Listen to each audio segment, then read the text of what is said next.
Në një reagim në Facebook, BDI ka ngritur shqetësimin e mos respektimit të gjuhës shqipe në faqe zyrtare të ministrave të qeverisë së Maqedonisë së Veriut. BDI shkruan se mungesa e përmbajtjeve në gjuhën shqipe në Ministrinë e Energjetikës, të Transportit, të Punëve të Brendshme dhe në institucione të tjera përbën jo vetëm shkelje të ligjit për përdorimin e gjuhëve, por edhe përjashtim të qëllimshëm të qytetarëve shqiptar nga qasja në informatat publike.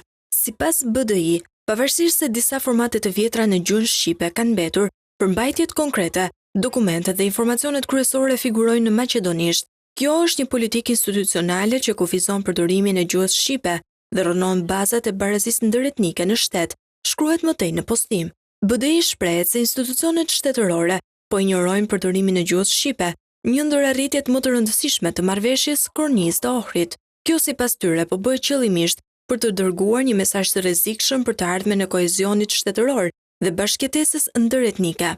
Shqiptarët nuk do të pranojnë të trajtohen si qytetar të rendit të dytë. Barazia gjuhësore nuk është privilegj, është e drejtë, përfundon postimin BDI.